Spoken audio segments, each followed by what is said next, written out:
Our next topic is the game view. And inside the game view, we have a game view control bar, similar to what we saw with the scene view control bar. And it has a couple of options that we can use to set how we see and what we see inside of the game view. The first one we're going to see is the aspect drop down. That's this one right here on the left hand side. Right now by default it's set to a free aspect, which means that the view is going to be resized to whatever your viewport is set to. Whatever size this window is, it's going to resize to that view. If we want to get some additional information here, let's go ahead and left click on our aspect drop down menu.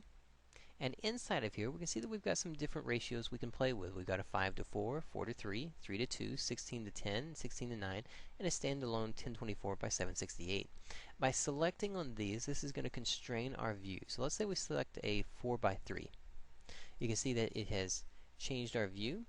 And if we were to actually adjust the actual view of our window, it's going to stay to a constrained aspect ratio. We'll go ahead and select another one to see what we do. Let's say a 1024 768. And then back to our free aspect, which is a good one while we're working. But if you're working on an iPhone app, something that's dependent, some sort of mobile app, and you need it to a specific size, it's a great way to go ahead and set it to that size so that as you work you can see what the end product should be looking like. Now if we'll continue down this control bar over here to these three options, we've got one which is maximize on play. Maximize on play does just that. When we actually play the game, we'll hit play. It's going to maximize our view all the way up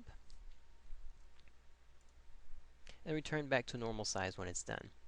This is useful just in a way to take full advantage of all the real estate that you have on your screen and get into the game. If you're back and forth a lot, you may not want to, or you may want to. It's somewhat of a personal preference. Next to that, we have a Gizmo option. The Gizmo option turns on gizmos inside of the scene, which means if we have lights in the scene, for instance, we'll place a light in the scene. Go up to our game objects.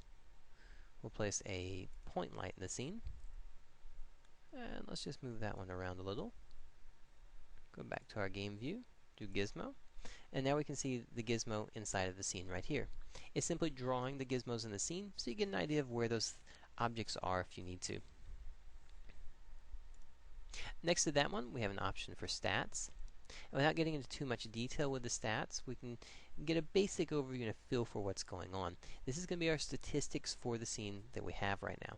It's going to tell us how many draw calls it's making currently. If it's batching any of the draw calls, we're going to find out how many tries are being drawn, how many verts are being drawn. We'll find out how many textures are being used, what the size of those textures are. We'll find out the rendered textures, if we're doing any rendered textures, our screen resolution that we're using, the size it takes up, the VRAM usage, the VBO total, and the visible skin meshes. So if we have any objects that have bones in them and have been skinned, we can find that, as well as the animations that are being played at the time.